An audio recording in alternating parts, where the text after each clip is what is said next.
ETF index mutual funds నేర్చుకుని stock మార్కెట్లో రాణించాలనుకుంటున్నారా? వెంటనే ఈ నెంబర్కి కాల్ చేయండి. నేను అన్వర్ సార్ తాలూకా యూట్యూబ్లో వీడియోలు చూసి ఇన్స్పిరేషన్ అయ్యి నేను ఆయన క్లాస్కి అటెండ్ అయ్యాను. ఆయన క్లాసు గోల్ నుంచి విజన్ బోర్డు, నెక్స్ట్ ప్రతి ఒక్క పర్సన్ని గుర్తుపెట్టుకొని వాళ్ళతో మాట్లాడి వాళ్ళని ఇన్స్పిరేషన్ చేసి ప్రతి క్లాసులో మెడిటేషన్ చేస్తూ దాంట్లో ఉన్న డీటెయిల్స్ వివరిస్తూ యాక్టివిటీ క్లాసులు చేస్తూ 60 సంవత్సరాల ముసలివాడిని కూడాను 20 years స్టూడెంట్లాగా వాళ్ళందరికీ ఒక టీచర్లాగా చేసి డైరెక్షన్ ఇస్తూ అందరికీ యాక్టివేట్ చేస్తూ వాళ్ళని డ్యాన్స్ చేస్తూ చాలా ఇన్స్పిరేషన్గా క్లాసులు చెప్పారు. చాలా నేర్చుకున్నాం ఆయన దగ్గర నుంచి. ఇంకా మీ దగ్గర నుంచి చాలా ఎక్కువ నేర్చుకోవాలని చూస్తున్నాము. మీ దగ్గర నుంచి మోటివేషన్ అయితే ఆటోమేటిక్గా హెల్త్ బాగుంటే వెల్త్ కూడా బాగుంటుంది. కాబట్టి మీ కాన్సెప్ట్ మాకు చాలా బాగుంది. మీరు ఏంటంటే అనకూడదు, కానీ చాలామంది లాస్ట్ స్టేజ్లో వచ్చిన వాళ్ళని కూడాను లైవ్లోకి తీసుకొచ్చి మళ్ళీ వాళ్ళకి పునర్జన్మనిచ్చి వాళ్ళ ఫ్యామిలీని మీరు సేవ్ చేసినట్టుగా సార్. కానీ భగవంతుడు ఎక్కడో లేరు. భగవంతుడు వస్తారు కానీ మీరు ఆయన కనపడని భగవంతుడు, మీరు కనిపించిన భగవంతుడు. అంటే చెప్తారు ప్రతి ఒక యుగానికి ఒకరు పుడతారు, వాళ్ళందరినీ జనాల్ని రక్షిస్తారని. మీరు ఈ కలియుగంలో మీరు ఏంటంటే మీరు ఒక కారణం జన్ముడిలాగా మాకు దొరికారు. చాలా hats off sir. Thank you very much sir. Hello Anwar గారు సార్, ఇంటింటికి law of attraction. So previous వీడియోలో నేను డిస్కస్ చేసుకున్నటువంటిది నాకు చాలా బాగా నచ్చిన పాయింట్స్. చాణక్యాలో అంటే ఎంత సంపాదించినా అంత ఒదిగుంటాం అనేది చాలా పెద్ద మేజర్ లైఫ్ స్టైల్ని మార్చేసేటువంటి ఒక విషయం. అదే learn so many things from that video. Thank you so much for that. ఈ వీడియోలో ఏం చెప్తున్నారు? ఈ వీడియోలో చెప్పేది ఏంటంటే యథా రాజా తదా ప్రజ. అంటే తల్లిదండ్రులు ఎలా ఉంటారో పిల్లలు కూడా అలా ఉంటారు. ఇప్పుడు ఏమైపోయిందంటే పిల్లలు బట్టి కూడా తల్లిదండ్రులు ఉంటున్నారు. ఇప్పుడు పిల్లలు డల్ అయిపోయారు అనుకోండి, పిల్లల హెల్త్ ఇష్యూ ఏదైనా వచ్చింది అనుకోండి, తల్లిదండ్రులు కూడా డల్ అయిపోతున్నారు. సో ఇప్పుడు ఈ 21st centuryలో మరీ చెప్తానండి, నేను ఎవరికైనా ఒక సలహా ఇచ్చేది ఏదైనా ఉందంటే, సార్ ఏం చేయమంటారు బాగా సక్సెస్ అవ్వాలంటే ఒకటే చెప్తా, మీ పిల్లల్ని బాగా ప్రయోజకులు చేయండి. ఆ ప్రయోజకులు అయ్యే ప్రాసెస్లో మీరు కూడా అయిపోతారు. అంటే నేను ఒక పెద్ద కోటీశ్వరుని కలిసాను, చాలా పెద్ద కోటీశ్వరుని, జాగ్రత్తగా ఉండండి. అతను ఒక సలహా అడిగారు, సార్ మీరు నా లైఫ్లో నాకు ఏదైనా సలహా ఇవ్వాలంటే ఏమిస్తారు అని అడిగితే అతను చాలా ఒక 50 కోట్ల పైగా ఉంటుందండి. అతను కలిసి అడిగితే అతను చెప్పారు, అన్వర్ ఒకే ఒక సలహా, నీ పిల్లల్ని బాగా ప్రయోజకులు బాగా చదివించి అన్నారు. ఇంతేంటి ఎంత సింపుల్గా చెప్పేసారు అతను అనేసి అనుకున్నాను. బయట ఇది ఆలోచించు, ఇందులో చాలా మీనింగ్ ఉందన్నారు. నేను కార్ డ్రైవ్ చేస్తూ ఏంటి ఇందులో ఏముందని ఆలోచిస్తే అతను ఏమన్నారు, నీ పిల్లల్ని బాగా చదివించి అన్నారు. అంటే వాళ్ళని చదివించాలంటే మీరు కంపల్సరీ డబ్బు సంపాదించాలి. వాళ్ళకి స్కిల్స్ నేర్పాలంటే మీరు వాళ్ళకి టైం ఇవ్వాలి. అంటే వాళ్ళని ప్రయోజకులు చేయాలన్నా మీరు టైం ఇవ్వాలి, మనీ పెట్టాలి. టైము మనీ, ఏ తల్లిదండ్రులు పిల్లల మీద టైము మనీ రెండు పెడతారో వాళ్ళు సక్సెస్ అవుతారు. చాలా మంది చేసిన తప్పు ఏంటంటే వాళ్ళు బిజీ అయినప్పుడు ఓన్లీ మనీ మాత్రమే పెడుతున్నారు, టైం ఓన్లీ వైఫ్ పెడుతున్నారు. ఇక్కడ అలా కాదండి. సో నాన్న అనేది ఒక ఎమోషన్. సో మళ్ళీ చెప్తున్నానండి, నాన్న ఎప్పుడు ధైర్యం, అమ్మ ప్రేమ. నాన్న ధైర్యం, అమ్మ ప్రేమ. మీ పిల్లలు ధైర్యవంతులు అవ్వాలంటే మీరు ఎక్కువ టైం స్పెండ్ చేయాలి, జెంట్స్. సో అంటే వాళ్ళ ప్రేమ క్రియేట్ అవ్వాలంటే తల్లి ఎప్పుడు అంటే ఎక్కువ టైం స్పెండ్ చేయాలి. సో ఈరోజు నేను చెప్పే ఈ వీడియోలో తల్లిదండ్రులు ఏ విధంగా లా ఆఫ్ అట్రాక్షన్ పిల్లల మీద అప్లై చేయాలి, అప్పుడు వాళ్ళు ప్రయోజకులు అవుతారో చూద్దామండి. సో ఇప్పుడు పిల్లల తెలివితేటలు పెరగాలంటే సో ఇక్కడ ఒకటి ఉంటుందండి, జాగ్రత్తగా ఉండండి. ఆల్బర్ట్ ఐన్స్టీన్ ఒక మాట అంటారు, ఈ ప్రపంచంలో తెలివి తక్కువ అనేవాడు ఎవరూ లేరు. తెలివి వాడుకునేవాళ్ళు, తెలివి వాడుకోలేని వాళ్ళు. తెలివిని వాడుకునేవాళ్ళు, తెలివిని వాడుకోలేని. మీ తెలివిని మీరు వాడుకోకపోతే వేరే వాళ్ళు మీ తెలివిని వాడుకుంటారు. ఇది చాలా జనరల్గా మనకు అందరికి తెలిసిన విషయం. అయితే ఆల్బర్ట్ ఐన్స్టీన్ ఒక మాట అంటారు, చేపని చెట్టెక్కమని చెప్పొద్దు, పక్షిని ఈదమని చెప్పొద్దు. పక్షి చెట్టెక్కుతుంది, చేప ఈదుతుంది. సో మీ పిల్లల్లో ఉన్న తెలివితేటలు, జనరల్గా సైకాలజిస్ట్గా పిల్లల్లో మల్టిపుల్ ఇంటెలిజెన్సెస్ ఉంటాయండి. నా క్లాసెస్కి వచ్చిన తర్వాత ఈసారి ఈ వీడియోలో మీ పిల్లలకి ఎటువంటి ఇంటెలిజెన్సెస్ ఉంటాయి, వాటిని మీరు ఎలా ఫైండ్ అవుట్ చేయాలో నేను ఈసారి జరగబోయే February 18th క్లాస్లో చెప్తాను. సో ఈ వీడియోలో మాత్రం పిల్లల తెలివితేటలు పెరగాలంటే మీరేం చేయాలి? ఇక్కడ పేరెంట్ అంటే రెంట్, పిల్లలకి రెంట్ పే చేయడం అనమాట. సో అంతని అర్థం. సో ఫస్ట్ పాయింట్ అండి, రోజు ఉదయాన్నే మీ పిల్లలకి వాకింగ్కో, జాగింగ్కో, జిమ్కి దేనికో ఒకటి అంటే తీసుకెళ్ళండి బయటికి. ఎందుకనంటే యథా రాజా తదా ప్రజ. మీరు పడుకుని లేవరా, వాకింగ్ వెళ్ళరా, చదవరా అని అంటుంటే నువ్వు నీ పొట్ట తగ్గించుకో, నువ్వు సరిగ్గా 5 కిలోమీటర్లు నడు, ఆయాసం అవుతుంది మెట్లెక్కలో, ఇలాగా పిల్లల మైండ్లో ఫీల్ అవుద్ది అనమాట. మా నాన్న ఫిట్గా ఉంటే సో ఇప్పుడు వాళ్ళకు కూడా ఉండాలనిపిస్తుంది. సో మీరు మార్నింగ్ లేచి మెడిటేషన్ చేయడము ఏదో ఒకటి చదువుతుంటుంటే వాళ్ళు కూడా అదే విధంగా గుర్తుపెడుతుంది. మన బ్రెయిన్ ఏంటంటే సీయింగ్ అంటే చూడడం ద్వారా యాక్ట్ చేయడం మొదలు పెడుతుంది అనమాట. సో రోజు ఉదయాన్నే ఇది మంచి అలవాట్లు. నేను ఒకటే చెప్తున్నానండి, హ్యాబిట్స్ అనేది డాక్టర్ చార్లెస్ దూహిగే అన్న ఒక పుస్తకం రాశాడు, వెరీ ఫేమస్ అయిపోయింది. హ్యాబిట్స్ అంటే పవర్ ఆఫ్ హ్యాబిట్. సో ఎటువంటి హ్యాబిట్స్ ఉంటే మీరు పిల్లలు బాగా సక్సెస్ఫుల్ అవుతారు, రిచ్ అవుతారు అని అంటే ఫస్ట్ ఎక్సర్సైజ్. మార్నింగ్ లాగా రిచ్ పీపుల్ అందరూ చేసే పని ఏంటంటే మార్నింగ్ 1 అవర్ నేచర్లోకి వెళ్ళిపోవాలన్నమాట. జిమ్కో బయటకు నేచర్లోకి వెళ్ళిపోవాలి, అది అలవాటు చేసుకోవాలి. దాని తర్వాత హెల్దీ బ్రేక్ఫాస్ట్ పిల్లలకి, ప్రోటీన్ న్యూట్రిషన్ ఎంత, ఇది చాలా మీరు ఏదైనా 5 స్టార్ హోటల్స్కి నేను ఎప్పుడైనా వెళ్తున్నప్పుడు అండి అక్కడ క్లియర్గా ఎంత రాసి ఉంటుంది అంటే, మన రీసెంట్గా ముంబై వెళ్ళిన 5 స్టార్ హోటల్లో నేను మార్నింగ్ బ్రేక్ఫాస్ట్కి వెళ్తే ఈ ఫుడ్కి ఇన్ని క్యాలరీ, దీనికి అక్కడ క్లియర్గా మెన్షన్ చేస్తారు వాళ్ళు, ఇందులో ఇన్ని క్యాలరీస్ ఉంటాయి, ఇందులో ఇన్ని క్యాలరీస్ ఉంటాయని చెప్పేసి. సో దయచేసి చెప్తున్నాను, బ్రేక్ఫాస్ట్ జనరల్గా బ్రేక్ ఫాస్ట్ అంటే నైట్ తింటాం మళ్ళీ మార్నింగ్ తింటాం, ఇందులో బ్రేక్ వచ్చింది కాబట్టి అది ఫాస్ట్గా చేయాలి. చాలా మంది దాన్ని అందుకే బ్రేక్ఫాస్ట్ అన్నారు. సో బ్రేక్ఫాస్ట్ ఎర్లీగా చేయడం అలవాటు చేసుకోవాలన్నమాట. సో అదేవిధంగా ఇది బ్రేక్ఫాస్ట్లో కూడా ఏంటంటే మనం నైట్ నుంచి మార్నింగ్ వరకు ఫాస్టింగ్లో ఉంటాం, ఆ ఫాస్టింగ్ని బ్రేక్ చేయడం అనమాట. సో ఇక్కడ ఏంటంటే మీ పిల్లలకి డ్రై ఫ్రూట్స్ ఎక్కువ ఇవ్వండి, daily morning dry fruits different. ఈరోజు చాలా మంది తల్లిదండ్రులు ఉన్న కంప్లైంట్ అంటే మా అబ్బాయి సరిగ్గా తిండో, మా అమ్మాయి సరిగ్గా తిందో అని చెప్పేసి. న్యూట్రిషన్ నేను మళ్ళీ చెప్తానండి, మీ పిల్లలకి ఎంత న్యూట్రిషన్ అలవాటు చేస్తే అంత హెల్తీగా ఉంటారు.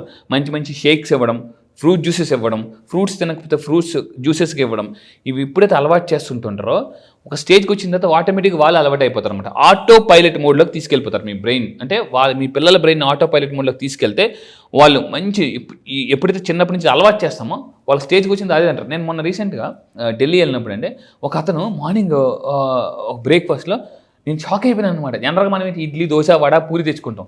అతను చూస్తే చాలా ఫిట్గా యంగ్గా ఉన్నాడు, ఒక 65 సంవత్సరాలు ఉంటాయి. అతను ప్లేట్లో మొత్తం చూస్తే ఆకుకూరలు, వెజిటబుల్స్, బీట్రూట్, క్యారెట్ ఇవి తింటాడు అన్నమాట బ్రేక్ఫాస్ట్గా. సో చూడండి అంటే నేను అనుకున్నా, ఓహో ఇతని హెల్త్ సీక్రెట్ ఇదా అని చెప్పేసి. ఇది నెక్స్ట్ ఇంకొకటి ఏంటంటే చదవడం. మీరు ఫర్ ఎగ్జాంపుల్ మీరు ముస్లిమ్స్ అనుకోండి, ఖురాన్ చదవాలి, మీ పిల్లల్ని చదవమని చెప్పారు. మీ హిందువులు అయితే భగవద్గీత, సో మీ క్రిస్టియన్స్ అయితే బైబిల్ చదువు. వాళ్ళని చదవమని చెప్తుంటే మీరు చదువుతూ వాళ్ళని చదవమని చెప్తే వింటారండి. జనరల్గా ఏదో ఒక పుస్తకం చదవండి ప్రతిరోజు కంపల్సరీగా. రీడింగ్ అనేది చాలా అలవాటు చేసుకోవాలి. ఎందుకంటే a reader becomes a leader. మీ పిల్లలు లీడర్ అవ్వాలన్నా, మీరు లీడర్ అవ్వాలన్నా a reader becomes a leader. అంటే ఎర్నింగ్ కావాలంటే లెర్నింగ్ అనేది చాలా అవసరం. సో మీరు కూడా కింద కామెంట్ బాక్స్ టైప్ చేయండి, రోజు పుస్తకం చదువుతా అని అనుకుంటే yes I will read books అని టైప్ చేయండి. Yes I will read books అని ఎప్పుడైతే మనం బ్రెయిన్కి కమాండ్ ఇస్తామో ఆటోమేటిక్గా అయితే ఏ పుస్తకాలు చదువు నేను క్లాసెస్ చెప్తాను. దాని తర్వాత పిల్లలకి ఇప్పుడు చూడండి, ఆ ఫోటో ఎంత బాగుందండి. అసలు మీ పిల్లల రూమ్లో ఇలాంటి ఫొటోస్ అంటించండి. ఇలాంటి ఫొటోస్ అంటిస్తే వాళ్ళకు కూడా మెడిటేషన్ చేయాలని అలవాటు ఉంటుంది అనమాట. అగ్రెసివ్గా ఉన్న ఫోటో చూస్తే అగ్రెసివ్గా అయిపోతారు అనమాట వాళ్ళు. సో మీ పిల్లలకి మళ్ళీ చెప్తున్నానండి, జ్ఞానం రావాలంటే ధ్యానం చేయాలి. మీ పిల్లలు మంచి జ్ఞానవంతులు అవ్వాలంటే, ధనవంతులు అవ్వాలంటే చిన్నప్పటి నుంచే వాళ్ళకి ధ్యానం అలవాటు చేయండి. ఈరోజు చాలామంది ఎస్పెషల్లీ యూత్ సూసైడ్ చేసుకుంటున్నారు. ఎందుకంటే ఎమోషనల్ ఇన్బ్యాలెన్స్ రాక. అంటే ఎస్పెషల్లీ లైక్ నా ఫ్రెండ్ లాస్ట్ టైం నేను చదువుకున్న టైంలో లవ్ ఫెయిల్యూర్ అయిపోయి సూసైడ్ చేసుకున్నాడు. సో అదే టైంలో వాడు ఎమోషనల్గా కానీ బ్యాలెన్స్గా ఉంటే ఒక్కోసారి అనిపిస్తుంది మన లైఫ్లో అప్పుడు జరిగింది ఈ టైంలో సక్సెస్ అయిన తర్వాత అప్పుడు అలా జరగడం మన మంచికే, లేకపోతే ఈరోజు ఇంకెక్కడో ఉంది, అలా జరగడం వల్ల ఈరోజు ఇక్కడ ఉన్నాను అన్న ఫీలింగ్ క్రియేట్ అవుతుంది. సో మళ్ళీ చెప్తున్నాను, మీ పిల్లలకి ఇలాంటి మెడిటేషన్ అనేది మస్ట్గా అలవాటు చేయండి, యోగా అలవాటు చేయండి. ఇలా చేయడం వల్ల ఏమవుతుందంటే మైండ్ వాళ్ళ కంట్రోల్లో ఉంటుంది అనమాట. ఈరోజు చాలామంది పిల్లలకి ఎందుకంటే ఇప్పుడు మనకు ఒకప్పుడు నోట్బుక్లు, ఇప్పుడు ఫేస్బుక్లు. ఒకప్పుడు మనం ఎక్కడ ఉండేవాళ్ళం అంటే నట్టింట్లో ఉండేవారు. ఒక సాయంత్రం అయితే బయట ఉండేవాళ్ళం అందరం కూడా.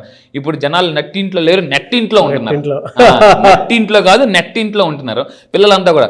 ఒకప్పుడు నేను చిన్నప్పుడు మీరు కూడా చిన్నప్పుడు చూస్తున్నారు కదా, గేమ్స్ ఎక్కడ ఆడేవాళ్ళం, గ్రౌండ్లో ఆడేవారు. ఇప్పుడు పిల్లలు గేమ్స్ ఎక్కడ ఆడుతున్నారు, మొబైల్లో ఆడుతున్నారు. సో అందువల్ల ఇది చాలా ఇంపార్టెంట్. ఫిజికల్ ఫిట్నెస్ అనేది చాలా అవసరం. సో ఇంకొకటి ఏంటంటే నేను మళ్ళీ చెప్తున్నాను, మీరు జాయిన్ చేసే స్కూల్స్లో, కాలేజెస్లో, మెయిన్ స్కూల్స్లో పిల్లలకి ప్లే గ్రౌండ్స్ ఉన్నాయా లేదా, యాక్టివిటీస్ ఉన్నాయా లేదా, ఫిజికల్ యాక్టివిటీస్ ఉంటేనే ఆ స్కూల్లో జాయిన్ చేయండి, లేకపోతే వద్దు. ఎందుకంటే చాలామంది స్ట్రెస్కి వెళ్ళిపోతున్నారు చిన్నప్పటి నుంచి, చదువు అని చెప్పేసి. అండ్ పిల్లలకి మంచి మ్యూజిక్ వినిపించడం అలవాటు చేసుకోవాలండి. దానివల్ల ఏంటంటే మానసిక స్థితి మెరుగుపడుతుంది. లా ఆఫ్ అట్రాక్షన్ ఏం చెప్తుందంటే మీ బ్రెయిన్ని మీరు ఒక సిస్టమేటిక్గా ఆర్గనైజ్ చేయండి. ఇక్కడ ఒక పాయింట్ చెప్తాను. మనం ఒక పెద్ద పార్క్ వెళ్ళాం అనుకోండి, అక్కడ ఒక ఏనుగు బొమ్మలు లేదనుకుంటే జిరాఫీ బొమ్మలు ఒక కరెక్ట్గా ఉంటాయన్నమాట. అక్కడ అందులో తోటమాలి ఏం చేస్తారంటే ఆ గడ్డి పెరుగుతున్నప్పుడు అనవసరమైన వాటిని కట్ చేయడం వల్ల అది అందంగా కనిపిస్తుంది. మన లైఫ్లో కూడా మనం కూడా అందంగా కనిపించాలి అంటే అనవసరమైన వాటిని కట్ చేసుకుంటూ వెళ్ళిపోవాలి. అప్పుడే మనం అందంగా కనిపిస్తాం. సో ఇక్కడ ఇది చాలా పిల్లలకు మంచి పడుకునేటప్పుడు మ్యూజిక్ మీ పిల్లలు వినాలనేది నేను క్లాసెస్లో నేను గైడ్ చేస్తానండి. అది. సో ఇంకొకటి ఏంటంటే ప్రకృతిలో గడపడం, ఇది చాలా అవసరం అండి. మీకు నేను మళ్ళీ చెప్తున్నా, మీ పిల్లల్ని దయచేసి సంవత్సరానికి ఒకసారో అట్లీస్ట్ 2 సార్లు లేదా మినిమం ఒక్కసారైనా బయటికి తీసుకెళ్ళాలి. మీరు ఏం చేయాలంటే కంపల్సరీగా ప్రకృతిలో తీసుకెళ్ళి, ప్రకృతి ఎంత అందంగా ఉంటుంది, ప్రకృతిలో గడిపితే నీకు ప్రకృతి నుంచి ఆలోచనలు వస్తాయి, పవర్ వస్తుందండి. ఎందుకంటే నేచర్లో ఉన్న వాళ్ళని నేచర్ ఏం చేస్తుంది, నర్చర్ చేస్తుంది. సో అంటే పవర్ ఆఫ్ ప్రకృతి మీరు నేర్పించండి. దానివల్ల ఆసక్తి పెరుగుతుంది. అంటే మొక్కలు నాటించడం ఇలాంటివన్నీ అలవాటు చేయించాలి.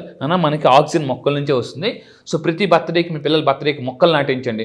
ఇలాంటి మంచి విషయాలు నేర్పుతాను, చేయిస్తాను అనుకుంటే కింద కామెంట్ బాక్స్లో మీరు టైప్ చేయండి, yes I will teach to my kids. So ఇది చాలా చాలా అవసరం. అండ్ ఇక్కడ మెయిన్గానండి ఇక్కడ ఒకటే చెప్తున్నాను, వీటికి దూరంగా ఉండాలి. సెల్ ఫోన్ వాటికి మ్యాక్సిమం దూరంగా. రీసెంట్గా టెక్సస్ యూనివర్సిటీ, నేను మళ్ళీ చెప్తున్నాను యూనివర్సిటీ పేరు కూడా చెప్తాను, టెక్సస్ యూనివర్సిటీ వాళ్ళు ఏ పిల్లలు ఎక్కువ ఫోన్తో ఉంటారో వాళ్ళ ఐక్యూ 10% తగ్గిపోద్దండి.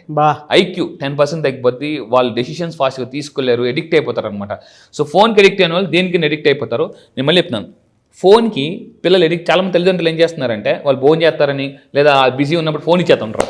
నేను బిజీ ఉన్నాను ఫోన్తో ఆడుకో అని చెప్పేసి. ఇదేమవుతుందంటే స్టార్టింగ్ బాగానే ఉంటుంది, కానీ ఈ అలవాటు ఎలా ఉంటుందంటే సాలుగుడు ఉంటుంది కదండి, ఇంట్లో సాలుగుడు ఉంటుంది, ఇలా అంటే తెగిపోతుంది. ఆ తర్వాత అవి ఇనుప సంఖ్యలాగా అయిపోతాయి అనమాట. వాళ్ళు లేకుండా అది ఉండలేరు, లేకుండా పడుకోలేరు. అందుకే నెక్స్ట్ ఇంకొకటి ఏంటంటే డ్యాన్స్ వేయించండి పిల్లల్లో. మీ పిల్లల్ని డ్యాన్స్ స్కూల్కి పంపించండి, మ్యూజిక్ నేర్పించండి.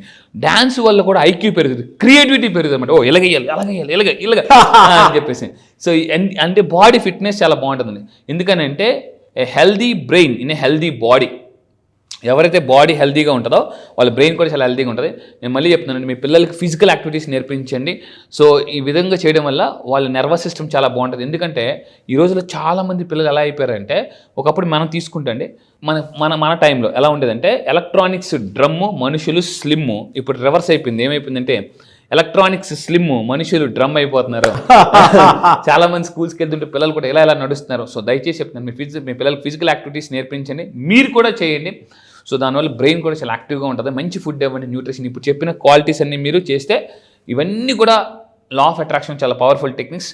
సో మీరు ఇవన్నీ చేస్తే మీరు సక్సెస్ఫుల్ పేరెంట్ అవుతారు. కింద కామెంట్స్ మళ్ళీ టైప్ చేయండి, ఎస్ ఐఎమ్ సక్సెస్ఫుల్ పేరెంట్ అని టైప్ చేయండి. Yes, really fantastic and thank you so much Anwar garu. Thank you sir, thank you. Batch ఎప్పుడు ఉండే అవకాశం ఉంటుంది ఈసారి? ఎస్, జాగ్రత్తగా ఉండండి. చాలా మంది నాకు ఫోన్ చేసి అడుగుతున్నారు, సార్ ఎప్పుడు అని. మీరు నెక్స్ట్ బ్యాచ్లో జాయిన్ అవ్వాలంటే February 18th బ్యాచ్ జరుగుతుందండి. చాలా మంది ఎక్కడని అడుగుతున్నారు, కొంచెం దయచేసి జాగ్రత్తగా ఉండండి. దీన్ని ఇక్కడ కింద స్క్రోల్ అవుతున్న నెంబర్కి మీరు కాంటాక్ట్ అవ్వండి, నా టీం మొత్తం మీకు డీటెయిల్స్ ఇస్తారు. అండ్ ఎక్కడ జరుగుతుందంటే ఆన్లైన్లో జరుగుతుందండి. సో జూమ్, మీ అందరికి తెలిసి ఇప్పుడు ప్రపంచం అంతా జూమ్లో ఉన్నారు. సో జూమ్లో ఆన్లైన్లో డైలీ మార్నింగ్ 5 to 7 అన్ని క్లాసెస్ ఉంటాయి. ఈసారి జరగబోయే February 18th batch all over the world వస్తున్నారు. ఇప్పటిదాకా చాలామంది ఉన్నారు. ఒక్కసారి ఈ ఒక్క బ్యాచ్కి రండి. నేను మళ్ళీ చెప్తున్నా, మీ లైఫ్ సెటిల్ అయిపోవడం గ్యారంటీ. మీకు లైఫ్లో క్లారిటీ లేదా సార్, దేన్ని నమ్మాలి, నా లైఫ్ ఆల్రెడీ చాలా కష్టాలు పడ్డాను, ప్రాబ్లమ్స్ ఉన్నాయి, ఇలా రకరకాల కన్ఫ్యూజన్ వచ్చిన వాళ్ళకి ఫుల్ క్లారిటీ ఇస్తానండి. Just only February 18th date రాసుకోండి. 1+8 9 యూనివర్సల్ నెంబర్. ఆ రోజు మీరు కెరియర్ కొత్తగా స్టార్ట్ చేస్తున్నారో దానికి నేను గ్యారంటీ. February 18th జరగబోయే బ్యాచ్ కూడా 18th బ్యాచ్. ఆ బ్యాచ్ పేరు కూడా మిలీనియర్ వైబ్స్. మళ్ళీ చెప్తున్నానండి, మిలీనియర్ వైబ్స్. నేను రీసెంట్గా ఒక పుస్తకం చదివాను. అంటే మన వైబ్స్ బట్టే మన లైఫ్ అనేది ఉంటుంది. ఏ వైబ్స్ మీరు మైండ్లో క్రియేట్ చేస్తే మీ లైఫ్లో అద్భుతాలు క్రియేట్ అవుతాయి. మళ్ళీ చెప్తున్నానండి, ఇఫ్ యూఆర్ క్యూరియస్గా ఉంటేనే లైఫ్లో సక్సెస్ అవుతారు. ఈ వీడియో మీకు కనిపిస్తుందంటే ఇమీడియట్గా యాక్షన్ తీసుకోండి. Action makes millionaires. Yes, really fantastic and thank you sir. 18th batch, అది కూడా మిలీనియర్ వైబ్స్ బ్యాచ్. నేమ్కి తగ్గట్టు అదేదో అష్టైశ్వర్యాలుగా వచ్చేటువంటి యూనివర్సల్ నెంబర్ లాగా ఉంది. అవును. Anyways, thank you so much Anwar garu. Thank you sir, thank you.